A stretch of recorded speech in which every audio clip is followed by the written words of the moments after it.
Hello guys, this is Harsh and today we are going to discuss about second chapter polynomials in ninth mathematics. So today we are going to discuss about introduction of polynomials. इसके अलावा आपको हमारी videos मिलती रहेंगी. अगर आप हमारे channel पर न्यू हैं तो हमारे चैनल को सब्सक्राइब ज़रूर करें. तो चलिए हम समझते हैं पॉलिनोमियल्स को. सो फ्रेंड्स, आपको पता होना चाहिए कि जो पॉलिनोमियल है वो दो वर्डों से मिलकर बना है.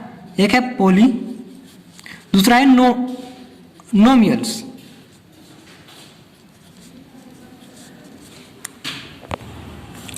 तो फ्रेंड्स, पॉली का मतलब होता है एनी और नोमियल्स का मतलब होता है नंबर.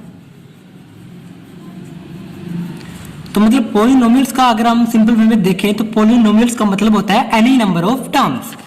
तो फ्रेंड्स, अब हमें कुछ जैसे कि पॉलिनोमियल्स को जानने के लिए हमें सबसे पहले कांस्टेंट को जानना बहुत जरूरी है.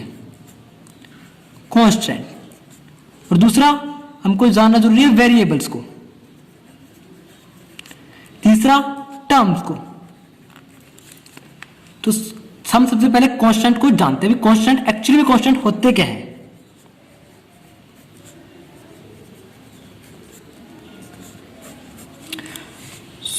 सो फ्रेंड्स, हम ऐसे कह सकते हैं कि कांस्टेंट हमारी वह वैल्यू होती है जो फिक्स होती है, ठीक है, और जिनको बदला नहीं जा सकता. कांस्टेंट जैसे कि 3, 2/4, 5, √2 ये हमारे कांस्टेंट होते हैं. इनकी वैल्यू क्या होती है? फिक्स्ड होती है. इट्स वैल्यू है फिक्स्ड.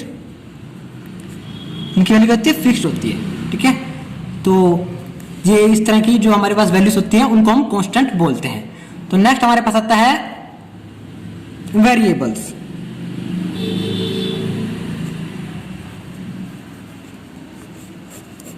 तो फ्रेंड्स, वेरिएबल्स की वैल्यू एक नहीं रहती. मतलब वेरिएबल्स की जो वैल्यू है वो हमारे पास फिक्स नहीं रहती. वेरिएबल्स की वैल्यू हमारे पास चेंज होती रहती है, ठीक है. तो वेरिएबल्स के एग्जांपल जैसे कि a, b, x, y, z, these are the variables. तो its value are not fixed. इसकी डेफिनेशन अगर हम देखें तो इसकी वैल्यू क्या होती है? फिक्स नहीं होती. Its value are not fixed. इनकी वैल्यू क्या फिक्स नहीं रहती, ठीक है फ्रेंड्स. अब हम समझते हैं टर्म को. ये टर्म क्या है?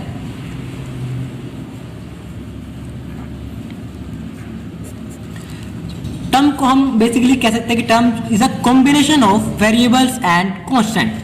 Look, 3a is a term, 5x is a term, 7b is a term, etcetera.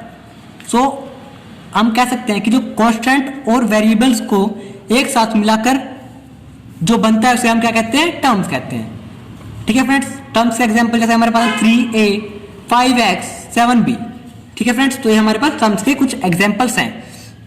तो अब हम देखेंगे. सो फ्रेंड्स, अब हमने कांस्टेंट को भी समझ लिया, वेरिएबल को भी समझ लिया और टर्म्स को भी समझ लिया. अब हम देखेंगे डिग्री और कोफिशिएंट.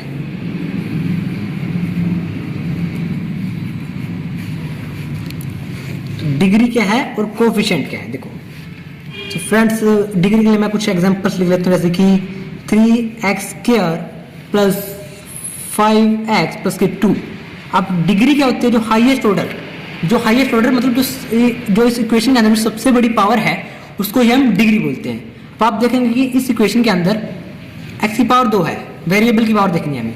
x की पावर 2 है जो कि सबसे बड़ी है, तो इसकी डिग्री क्या होगी? 2. इसको हम डिग्री बोलते हैं. एक और एग्जांपल देखेंगे जैसे कि 5x की पावर 4 प्लस के 6. तो यहाँ पे डिग्री क्या होगी? तो हाईएस्ट टर्म है. हाईएस्ट टर्म यहाँ पे 4 है, वेरिएबल की टर्म. ये इज इक्वल टू आ गया 4. अब हम देखेंगे कोएफिशिएंट.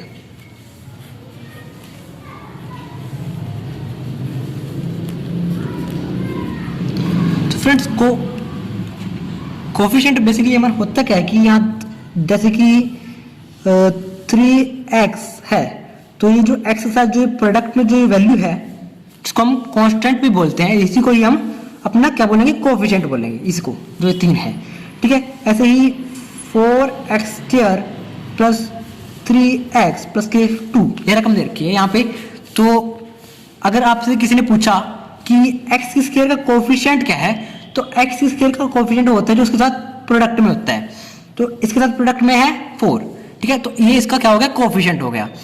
ठीक है, और ठीक इसी प्रकार अगर आपको किसी ने पूछ लिया कि x का कोफिशिएंट बताओ, तो इस इक्वेशन में x का कोफिशिएंट क्या है, जो उसके साथ प्रोडक्ट में है, प्रोडक्ट में इसके साथ क्या है, इसके साथ 3 है, तो ये इसका x का कोफिशिएंट क्या हो गया, 3 हो गया। ठीक है फ्रेंड्स, कोफिशिएंट और कांस्टेंट सेम ही होते हैं। ठीक है, तो अब हम देखेंगे जैसे कि 3x है, अब ये एक पॉलिनोमियल फंक्शन है, ये एक पॉलिनोमियल इक्वेशन है और साथ में ये एक मेमोनियल भी है। ठीक है, और जैसे कि 3x प्लस के 2, तो ये क्या हो गई हमारी बायोनोमियल, तो इसको हम बायोनोमियल बोल सकते हैं। ठीक है, और ऐसे अगर इसमें 3 टर्म्स आ जाती हैं जैसे कि 5x² प्लस के 4x प्लस के 6, तो ये हमारी होती है ट्राइनोमियल। फर्स्ट वाली मेमोनियल जिसमें 2 टर्म्स आ गई, वो बायोनोमियल जिसमें 3 आ गई, वो ट्राइनोमियल। तो ऐसे ही करते करते इसका प्रोसेस चलता रहता है, और ये तीनों ही पॉलिनोमियल भी कहलाती हैं। तो फ्रेंड्स, अब हमने डिग्री और कोफिशिएंट को समझा अच्छे से। डिग्री मैंने आपको बताया था कि जो सबसे हाईएस्ट पावर होती है उसको हम डिग्री बोलते हैं, और कोफिशिएंट का से हमने समझा कि जो भी वेरिएबल के साथ जो हमारा जो कांस्टेंट होता है उसी को ही हम कोफिशिएंट बोलते हैं। अगर किसी ने आपसे पूछ लिया भी यहाँ पे x का कोफिशिएंट क्या है, तो आपको कैसा पता चलेगा, जो उसके साथ प्रोडक्ट में होता है उसको हम क्या बोलते हैं, इसका कोफिशिएंट बोलते हैं। ठीक है, अगर किसी ने आपसे पूछ लिया कि x² का कोफिशिएंट क्या है यहाँ पे, तो यहाँ पे x² का कोफिशिएंट क्या है, जो उसके साथ प्रोडक्ट में है, तो इसका कोफिशिएंट क्या हो गया, 5 हो गया। अब यहाँ पे देखो भी जैसे x² है, अभी खाली x² है, और किसी ने आपसे पूछ लिया भी x² का कोफिशिएंट ये क्या है, तो आपको यहाँ पे 0 नहीं लिखना, क्योंकि x² हमारे पास प्रेजेंट है, और जो टर्म हमारे पास प्रेजेंट है तो उसके आगे 1 होता है, तो इसका कोफिशिएंट क्या हो गया, 1। ठीक है, अगर x² हमारे पास प्रेजेंट ही नहीं है इक्वेशन के अंदर, और फिर हमसे किसी ने पूछा भी x² का कोफिशिएंट लिखिए, तो वहां पे हमारा आंसर क्या आएगा, 0 आएगा। ठीक है, तो फ्रेंड्स अब हम समझते हैं लीनियर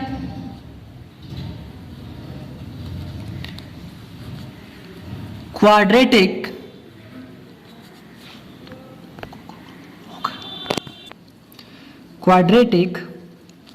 और क्यूबिक। अब हम क्या समझेंगे, लीनियर क्या होता है, क्वाड्रेटिक क्या होता है, और क्यूबिक क्या होता है। चलिए फ्रेंड्स, हम कुछ एग्जांपल्स ले लेते हैं। जैसे मेरे पास यहाँ पे देखा कि 3x प्लस के 5, अब ये क्या हो गया, लीनियर। कैसे पता चला, लीनियर का मतलब वो होता है कि जहां पे x की वैल्यू x क्या है, 1 है। ठीक है, तो फ्रेंड्स ये क्या हो गया हमारा लीनियर। अब हमें कैसे पता चला भी ये लीनियर है, तो हमें क्या देखना है, जो भी हमारा वेरिएबल, जो भी इक्वेशन के अंदर जो हमारा वेरिएबल यूज होता है ना, उसकी पावर देखनी है। अब इसकी पावर कुछ नहीं है, उसकी पावर क्या होती है, 1 होती है। यहाँ पे हमें कैसे पता चला कि ये लीनियर है, क्योंकि जो हमारे पास वेरिएबल था इसके अंदर हमारे पास एक ही वेरिएबल यूज किया गया था जो कि है x। ठीक है, और x की पावर यहाँ पे कुछ नहीं दे रखी। ठीक है, अब जिसकी पावर कुछ नहीं होती उसकी पावर क्या होती है, 1। ठीक है, और अगर किसी वेरिएबल की पावर 1 हो तो वो क्या होता है, लीनियर।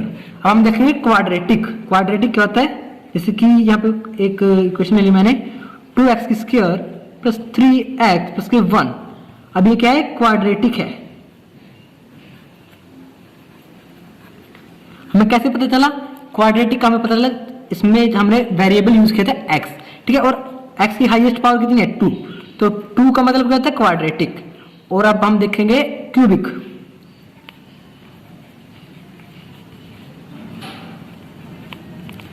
ये क्या है, क्यूबिक। कैसे पता चला हमें क्यूबिक, क्योंकि इसमें हाईएस्ट पावर क्या है, x की 3 है।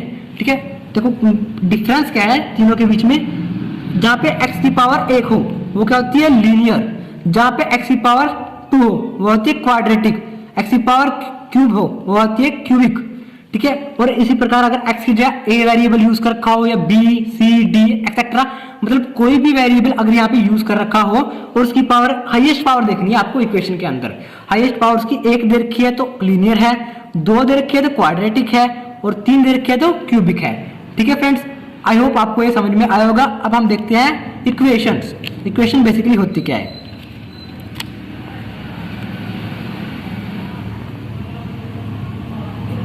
जैसे मैंने यहाँ पे एक एग्जांपल ले लिया 2x² प्लस के x प्लस के 1 इज इक्वल टू 0, तो ये हमारी क्या हो गई इक्वेशन हो गई, ठीक है फ्रेंड्स। इक्वेशन में हमें, इक्वेशन का मतलब होता है जो भी हमारी जो ये रकम है वो बराबर किसकी होनी चाहिए 0 के, इसको हम क्या बोलते हैं इक्वेशन बोलते हैं, ठीक है।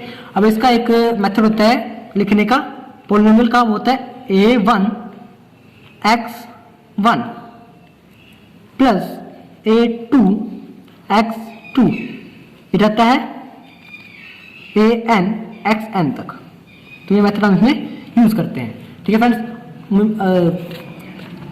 आज की वीडियो लेक्चर में इतना ही।